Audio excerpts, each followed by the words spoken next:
এখানে আমরা ঠিক আছে যে আমরা এখন আনবক্সিং করব। যে কিভাবে আনবক্সিং করব? আনবক্সিং মিন হচ্ছে অবজেক্ট থেকে রেফার তৈরি করা, প্রিমিটিভ দিয়ে তৈরি করা, অবজেক্ট থেকে প্রিমিটিভ ডাটা টাইপে তৈরি করা, এটা হচ্ছে আনবক্সিং।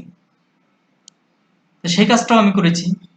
তো এই যে অটোবক্সিং থেকে প্রথম হচ্ছে অটোবক্সিং এর মাধ্যমে প্রিমিটিভ থেকে আমরা অবজেক্ট টাইপ করলাম, অবজেক্টটি নিয়ে নিলাম এবং অবজেক্টটাকে আমরা কি করলাম, প্রিন্ট দিয়েছি, দেখেছি আমরা যে এটা প্রপারলি কাজ করেছি।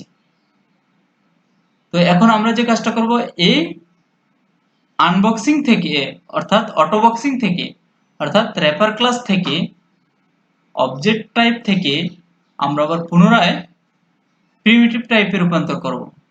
এই যে এখানে আমি যে সেই কাজটা করেছি। তাহলে সেই কাজটা করার জন্য আমাকে আগে কমেন্টটা উঠিয়ে দিতে হবে, তাহলে আমরা দেখতে পারবো। আমি কমেন্টটা উঠিয়ে দিচ্ছি। ওকে, কমেন্টটা উঠিয়ে দেওয়ার পর আমরা এখন দেখেন আমি আবারও সেই প্রিমিটিভ টাইপের ভেরিয়েবল নিয়েছি, প্রিমিটিভ টাইপের ভেরিয়েবল নিয়েছি। তো প্রিমিটিভ টাইপের ভেরিয়েবল নিয়ে আমাদের এই যে অবজেক্টের ভিতরে ভ্যালু দিয়েছিলাম আমরা, এই যে byte object, short object, int object, long object, float object, double object, boolean object, অবজেক্টের ভিতরে ভ্যালু পাস করছিলাম না? তার মানে কি এখন এই অবজেক্টগুলোর ভিতরে কি আছে, ভ্যালু আছে, কারণ আমরা এখানে প্রিন্ট দিয়ে দেখছি যে ভ্যালু আছে এগুলোর ভিতরে। তো আমি চাচ্ছি যে এই ভ্যালুগুলোকে আবার পুনরায় কনভার্ট করতে, সেটা বাইটের প্রিমিটিভে রূপান্তর করতে। তাহলে এই প্রত্যেকটা আবার সেম ওই অবজেক্টগুলোকে আমি প্রিমিটিভের ভিতরে দিয়ে দিছি। অবজেক্টগুলোকে আমি কোথায় কাকে দিয়ে দিছি, প্রিমিটিভকে দিয়ে দিছি।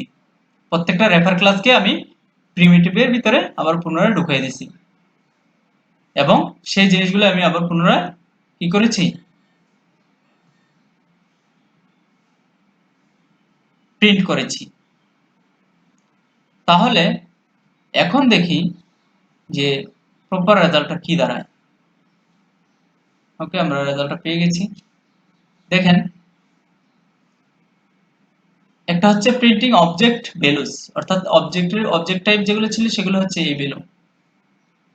আবার প্রিন্টিং প্রিমিটিভ ভ্যালুস, প্রিমিটিভ যে ভ্যালুগুলো সেই ভ্যালুগুলো হচ্ছে এগুলো। দেখেন ভ্যালু কারোটাই কোনো চেঞ্জ হয় নাই, কিছুই হয় নাই, কিন্তু আমরা কাজ করার সুবিধার্থে একটা সেক্টর থেকে আরেকটা সেক্টরে নিয়ে যেতে পারলাম। আমাদের যখন এরকম প্রয়োজন পড়বে রেফার ক্লাসের, যে আমার রেফার ক্লাসে কনভার্ট করা দরকার, তাহলে অন্য একটা অবজেক্টের সাথে আমি মিলাইতে পারবো। সেক্ষেত্রে আমরা রেফার ক্লাসে কনভার্ট করবো প্রিমিটিভকে।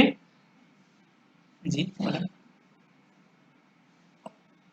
না না, ভ্যালু চেঞ্জ হবে না, মানে কনভার্ট হচ্ছে কিন্তু বুঝতে পারবো না, না বুঝাটা তো ভ্যালু চেঞ্জ হওয়াটা তো প্রয়োজন না, মূলত ভ্যালুটাই তো আমরা দিয়ে দেবো, যে ভ্যালুটা আমাদের প্রিমিটিভে রয়েছে সেই ভ্যালুটাই তো আমরা রেফার ক্লাসে দিয়ে দেবো।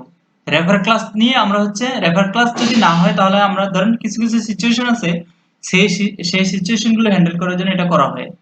যে এমন কিছু সিচুয়েশন আছে যে সিচুয়েশন গুলোতে একটা অবজেক্ট আরেকটা অবজেক্টের সাথে নেওয়া যায়, অর্থাৎ আহ, আমার আমি একটা মেথড কল করব, ডিফল্ট একটা মেথড কল করব। ওকে, যেমন ডিফল্ট একটা মেথড কল করব যেটা হচ্ছে যে আমি টু স্ট্রিং এ কনভার্ট করতে চাই একটা ভ্যালুকে। এখন টু স্ট্রিং হচ্ছে একটা অবজেক্ট টাইপের ভ্যালু, ভ্যালু সে চায় আমাকে টু স্ট্রিং এ আমরা কনভার্ট করতে চাইবো যখন, তখন হচ্ছে তার ভিতরে আমাকে কি দিতে হবে, একটা স্ট্রিং টাইপের ভ্যালু দিতে হবে। সেক্ষেত্রে চার চার আছে আমাদের স্ট্রিং টাইপের ভ্যালু। এখন ওই টু স্ট্রিং মেথড যখন কল করবো তখন সে আমার কাছে একটা প্যারামিটার চাইবে, ওই প্যারামিটারটা হচ্ছে অবজেক্ট টাইপের আমাকে দিতে হবে। এখন আমি যে আমার কাছে চার একটা ভ্যালু আছে, আর চারটা কি অবজেক্ট টাইপের? আমার কোশ্চেনের অ্যান্সার করবেন, চারটা কি অবজেক্ট টাইপের? চারটা কিন্তু অবজেক্ট টাইপের না, চারটা হচ্ছে প্রিমিটিভ টাইপের। এখন আমাকে একটা স্ট্রিং টু স্ট্রিং এ কনভার্ট করার জন্য আমাকে একটা অবজেক্ট পাস করতে হবে। এখন আমার কাছে আছে হচ্ছে একটা চার, চারের ভিতরে একটা নাম আছে, আমার নাম আছে দীপু। এখন আমি চাচ্ছি এই দীপুটাকে পাঠাতে। এখন আমি কি করব? আমাকে তো পাঠাতে হবে অবজেক্ট, কিন্তু আমি পাচ্ছি হচ্ছে প্রিমিটিভ। তো এই কাজটা আমরা করতে পারবো তখন, আমরা পারবো না এরকম না, পারবো। সেই ক্ষেত্রেই আমি কি করব, ওই চারটাকে প্রথমে আমি রেফার ক্লাসে কনভার্ট করব, ক্যারেক্টার ক্লাসে। তারপরে কি করব, ওই প্যারামিটার হিসেবে ওই ক্যারেক্টারটাকে পাঠিয়ে দেবো, ক্যারেক্টারের যে অবজেক্ট তৈরি করলাম এবং ক্যারেক্টারের ভিতরে ওই যে চারটা দিয়ে দিলাম, এখানে যেরকম দিয়ে দিছি, এই যে এই চারটার ভিতরে আসতে হচ্ছে এ, এবং এ রে আমি রেফার ক্লাস তৈরি করলাম, ক্যারেক্টার অবজেক্ট তৈরি করলাম, ক্যারেক্টার অবজেক্টের সি দিয়ে দিলাম।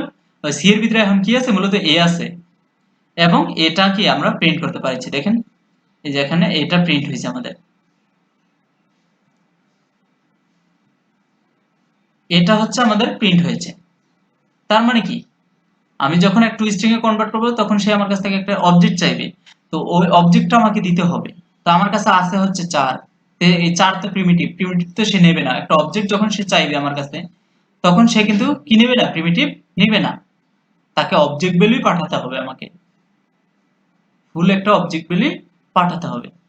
তো সেই সময়টা, সেই সিচুয়েশনটা হ্যান্ডেল করার জন্য আমরা এই সিস্টেমটা রেফার ক্লাসের, যে ওই ভ্যালুটাকে আমরা ক্যারেক্টারে রূপান্তর করব, ক্যারেক্টারটা পরে ক্যারেক্টারটা পাস করে দিলে ওই ওই নামটা আমার চলে যাবে ওখানে স্ট্রিং এ, ওই নামটা আমাদের স্ট্রিং হিসেবে চলে যাবে। বুঝে দিতে পেরেছি ব্যাপারটা?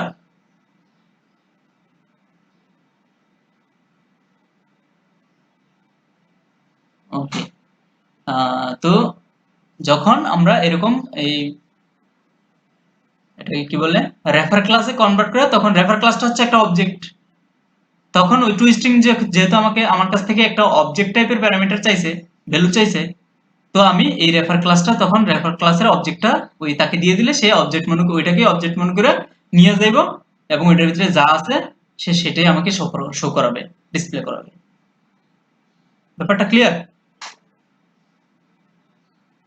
এবং কোন পারপাসে আমরা ইউজ করব, আশা করি বুঝতে পেরেছেন। তো ইউটিউবে ডাউনলোড দেওয়ার সময় ওই www কাটার জায়গায় এসে দিতে হবে না ইউটিউবের জায়গায় এসে দিতে হবে? একেবারে ফুল স্টপ পর্যন্ত, www পরে ফুল স্টপ পর্যন্ত গাইটা, ফুল স্টপটাও গাইটা এসএস, তারপর স্টপ এন্টার হয়ে দিলে যাবে? হ্যাঁ ফুল স্টপ যাব।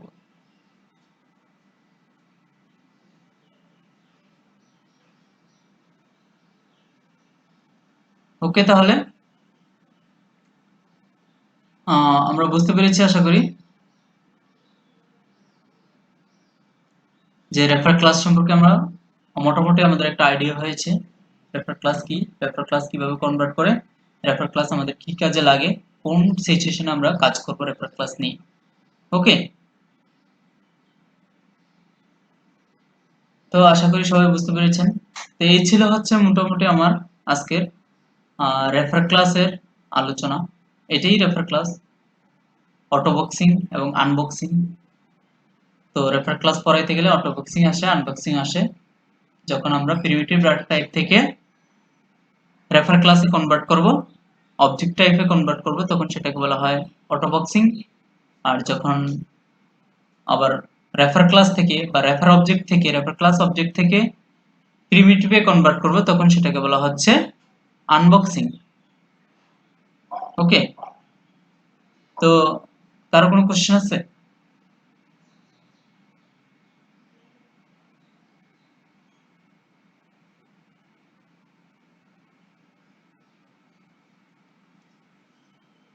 আশা করি কারো কোনো কোশ্চেন নেই, সবাই বুঝতে পেরেছেন।